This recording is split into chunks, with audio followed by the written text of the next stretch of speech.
Hi everyone, ఈరోజు మనం కాకరకాయ ఫ్రై ఎలా ప్రిపేర్ చేయాలో నేను ఈ వీడియో చూపిస్తాను. చూడండి, పట్టుకుంటే నలిగిపోతున్నాయి. నేను ఏవేవి కావాలో మీకు ఇంగ్రీడియంట్స్ చెప్తాను, ఆ విధంగానే చేయండి. నేను ముందుగా 1/2 kg కాకరకాయ తీసుకున్నాను. చూడండి, తోలు తీసేసి చూడండి, ఎక్కువ పూర్తిగా తోలు తీయకుండా కొంచెం పైన తోలు తీసాను. పూర్తిగా తోలు తీస్తే బాగుండదు, కొంచెం చేదుగా ఉంటేనే లైట్గా బాగుంటుంది. ఇంకా మనము చింతపండు నానబెట్టుకుంటున్నాను. చూడండి, ఒక నిమ్మకాయ అంత సైజు వాటర్ పోసుకోండి. ఇంకా మనము ఏవైతే కాకరకాయలు నేను చూపించానో అవి రౌండ్ కట్ చేసుకొని లోపల ఉన్న గింజలు తీసాను. చూడండి, ఈ కాకరకాయలు ఎక్కువ గింజలు లేవు, నాతాయి కాబట్టి చూడండి ఇలా రౌండ్ కట్ చేసుకోండి. త్వరగా వేగిపోతాయి, టేస్ట్ కూడా బాగుంటాయి. ఇంకా మనకు కావాల్సినవి ఆనియన్స్, కరివేపాకు, తెల్లగడ్డ చూడండి కట్ చేసుకుని రెడీగా పెట్టుకున్నాను.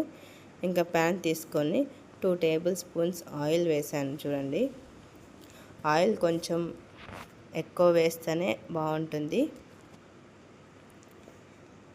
చూడండి, ఆయిల్ హీట్ అయ్యాక తెల్లగడ్డలు నేను 3 తీసుకున్నాను. చూడండి, అవి వేస్తున్నాను. ఇంకేవైతే మనం కట్ చేసుకున్నామో అవి వేసేస్తున్నాను. ఇంకా ఇవి బాగా వేగాక పసుపు వేయండి, చిటికెడంతా. చూడండి, నేను ఎంతైతే వేస్తానో మీరు అంతే వేయండి.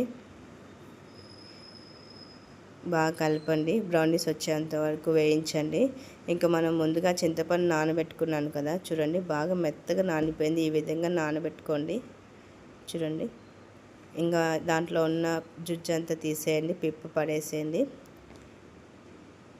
చూడండి, బాగా వేగిపోయాయి ఆనియన్స్. ఇవి ఆనియన్స్ బాగా వేగితే బాగుంటుంది. ఇంకా మనం కాకరకాయ రౌండ్ కట్ చేసుకున్నాం కదా, అవి వేసుకుంటున్నాను. చూడండి, నేత కాకరకాయలు బాగుంటాయి. ఈ తాలింపు మటుకు చాలా బాగుంటుంది. దీంట్లో శనగింజల పొడి వేసాను నేను. శనగింజల పొడి ఎలానో మీకు ఎలానో ముందు వీడియోలు నేను చెప్తూ ఉంటాను, అలానే చేసుకోండి. చూడండి, బాగా కలపండి, బాగా వేగిపోతాయి. ఒక 10-15 నిమిషాలు మూత పెట్టేసి మీడియం ఫ్లేమ్లో. చూడండి, ఒక 20-30% వేగిపోయాయి. ఇంకా మనము చింతపండు పులుపు తీసుకున్నాం కదా, జుజ్జు, ఆ జుజ్జు అనేది నేను వేస్తున్నాను. చూడండి, ఎక్కువ వేయట్లేదు, కొంచెం వేస్తున్నాను. ఒక చిన్న గ్లాస్ అంతా వస్తుంది అంతే, చిన్న నిమ్మకాయ సైజ్ తీసుకున్నాం కాబట్టి. ఇంకా ఇది మీడియం ఫ్లేమ్లో ఒక 20 నిమిషాలు ఉడికించండి. ఆ చేదు అనేది అంతా పోతుంది, పులుపు వేసాం కాబట్టి.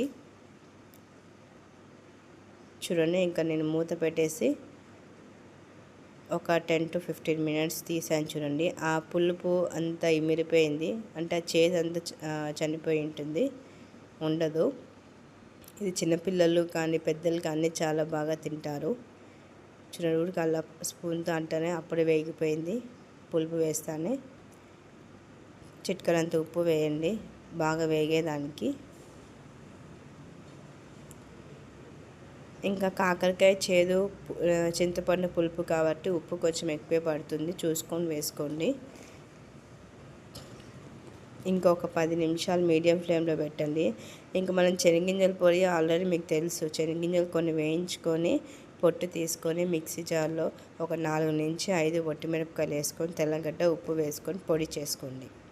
నేను ఆ వీడియో చూపించలేదు, నేను ఎలా అయితే చేయాలో నేను ఇప్పుడు మీకు చెప్పేశాను కదా, అలానే చేసుకోండి. చూడండి, బాగా వేగిపోయాయి.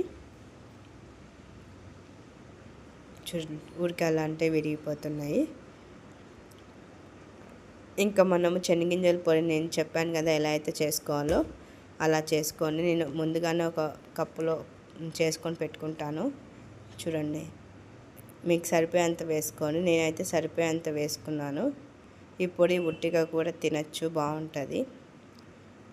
చూడండి, ఇది మటుకు వేరు అన్నంలోకి చాలా బాగుంటుంది, చిన్నపిల్లలు కూడా తినేస్తారు. మా బాబు అయితే ఉట్టిగా తినేస్తారు. ఇది కాకరకాయ హెల్దీ కూడా. చూడండి, ఇంకా వేగిపోయింది. కొత్తిమీర వేసుకోండి, సర్వ్ చేసుకోండి, చాలా బాగుంటుంది. ఎక్కువ చేదు పోదు, ఒక 50-60% చేదు అనేది ఉండదు కాబట్టి మా బాబు తినేస్తాడు. మా ఛానల్ని లైక్ చేయండి, సబ్స్క్రైబ్ చేయండి, షేర్ చేయండి. చూడండి, ఊడికి అలా పట్టుకుంటే ఇది విరిగిపోతున్నాయి. ఈ విధంగా చేసుకొని ఊడికి నోట్లో పెట్టుకుంటే కరిగిపోతుంది. Thanks for watching.